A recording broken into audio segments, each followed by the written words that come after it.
Discover the secrets behind the habit of journaling like a true Stoic. Based on the practices of the Roman Emperor Marcus Aurelius, this video reveals 7 proven strategies to strengthen your mind and enhance your life through the power of reflective writing. Don't miss the chance to learn from the timeless wisdom of the Stoics. Like and subscribe to the channel to receive more inspiring content like this.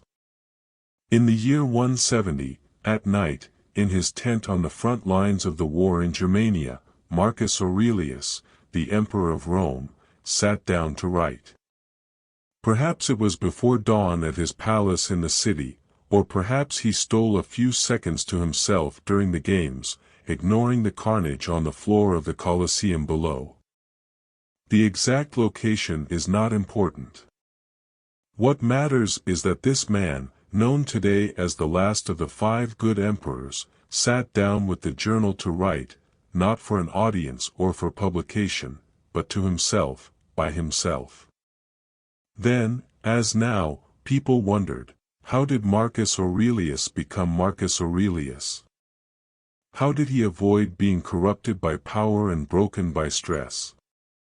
Well, he would have pointed to a single thing, to this activity, his most important daily practice, journaling. His favorite philosopher, Epictetus, observed that people work on their bodies but not on their souls, and that is why Epictetus recommended that every day we should keep our philosophical aphorisms and exercises at hand, that we should write them, read them aloud, talk to ourselves and to others about them, and that is why Marcus Aurelius also journaled. It was for him what scholars have come to call spiritual combat. He was writing as a way to build his soul, a core, an inner fortress, something that fate, chaos, hysterics, vice, outside influences, and external forces could never penetrate and break down. So, if you want to live a good life, you have to build your spirit, you have to build that inner fortress, and journaling is one of the most time-tested and research-backed ways to do it. And here are 7 strategies from the Stoics to journal like a pro. Prepare in the morning. Despite his admitted struggles to get out of his warm, comfortable bed in the morning, Marcus Aurelius seems to have done most of his journaling first thing in the morning. When you wake up, he wrote, tell yourself that the people I will deal with today will be meddling, ungrateful, arrogant, dishonest, jealous, and surly. They are like this, he said, because they can't tell good from evil. We can imagine Marcus taking his journal and, in it, thinking about all the things he was likely to face in the day and how he wanted to be ready for them and how he wanted to respond to them. A healthy mind should be prepared for anything, he said. We should be like a wrestler waiting, poised, and dug in for sudden attacks. Like Marcus, you should prepare, plan, and meditate on how you aim to act each day. You should do this in your journal, envisioning everything that may come and preparing your best response to them. Keep it to yourself. Why did Marcus Aurelius spend those precious hours in his tent, writing by the lamplight, even on the days he strained under the burdens of his wartime duties? It wasn't for our benefit. No, he wasn't writing for an audience. He was writing for himself. And, in fact, what is now published as Meditations was originally titled To Himself. As Tim Ferriss has said about his own journaling habit, I don't journal to be productive. I don't do it to find great ideas to put down prose I can later publish. These pages aren't intended for anyone but me. Most people drop the journaling habit or never begin out of fear or intimidation. They think they're terrible writers, that they don't have good ideas or thoughts to write about, that no one will want to read anything they write. Well, that's the great thing about journaling. No one has to read it, not even you.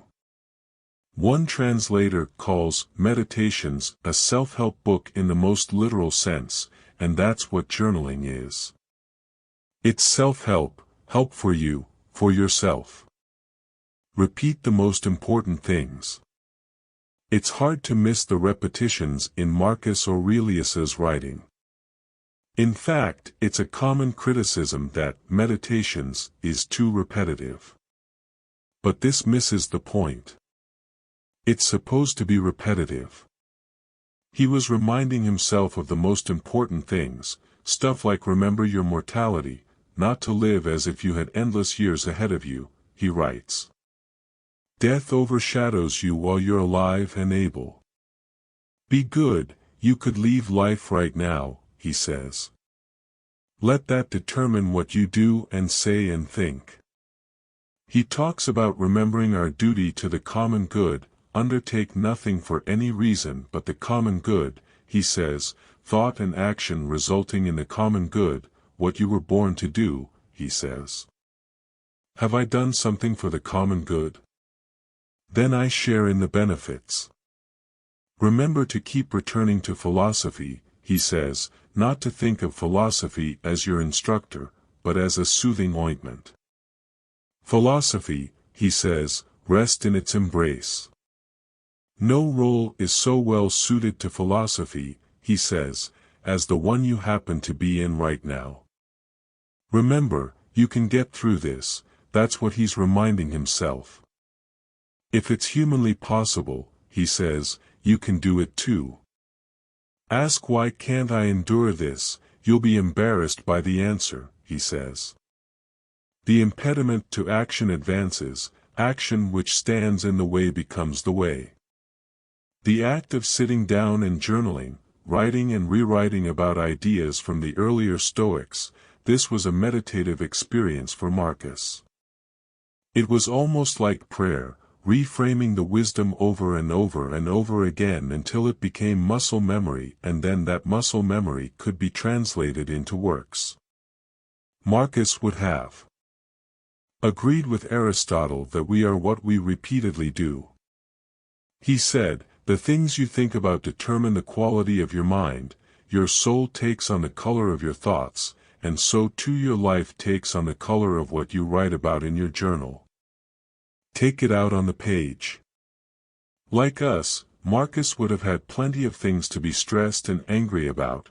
Things didn't go the way he hoped, he made mistakes, people failed him, there were plagues and wars, natural catastrophes, financial crises, family difficulties.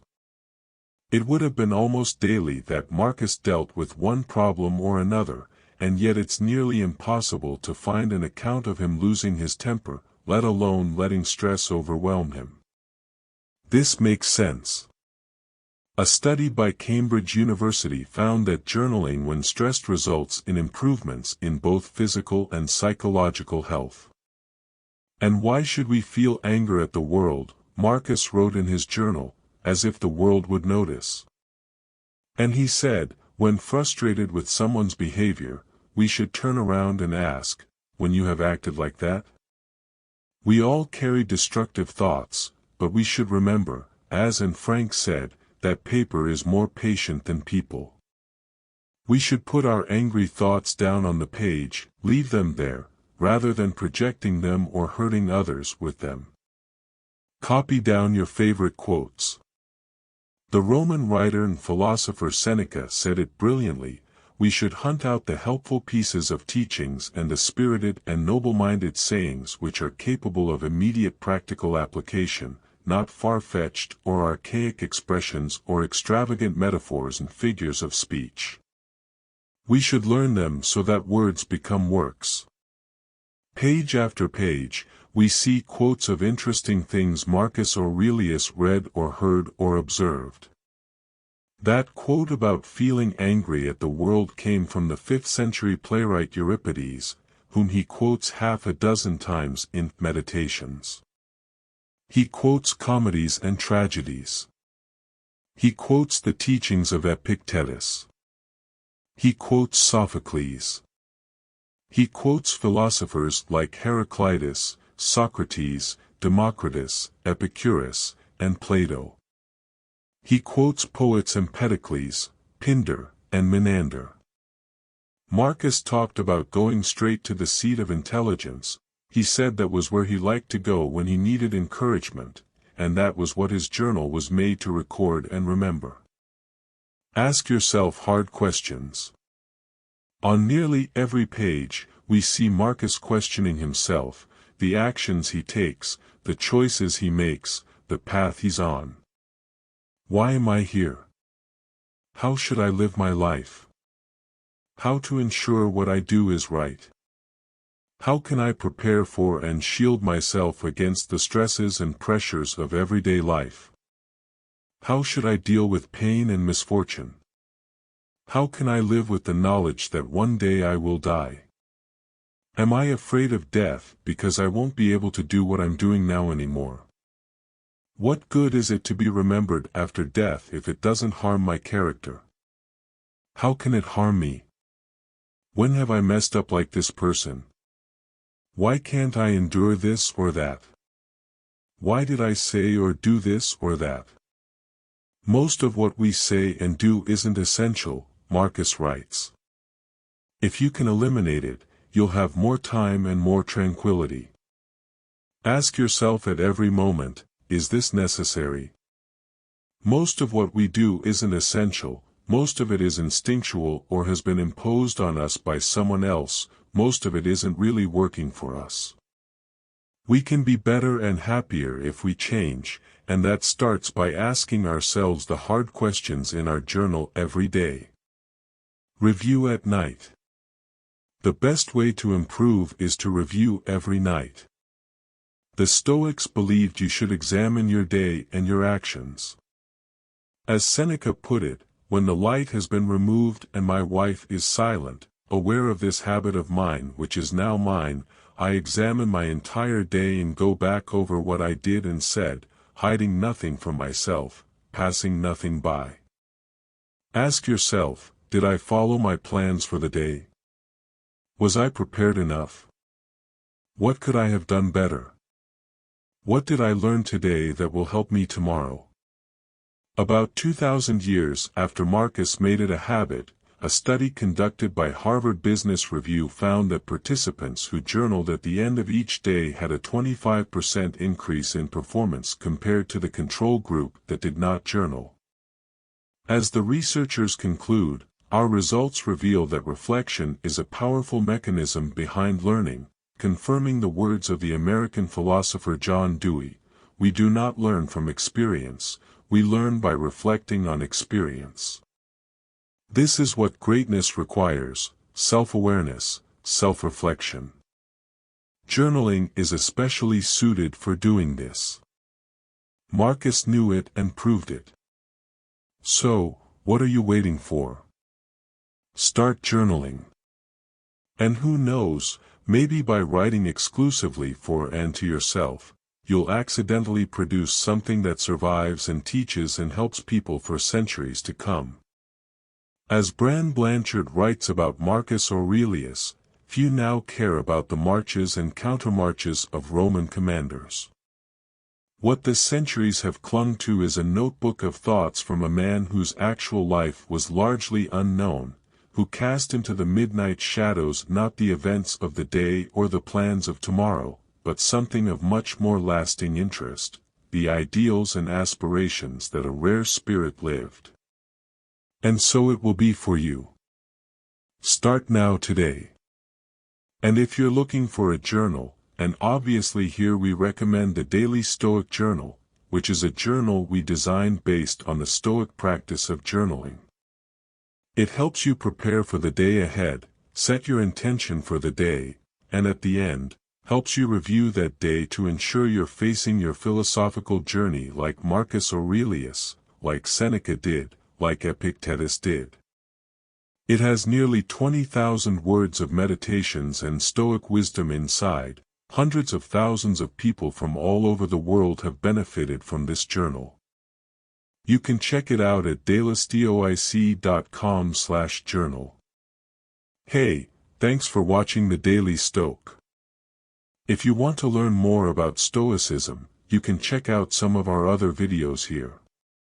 Subscribe, we'd really appreciate it. Keep learning, keep studying, and remember these 4 Stoic virtues: courage, justice, temperance, and wisdom.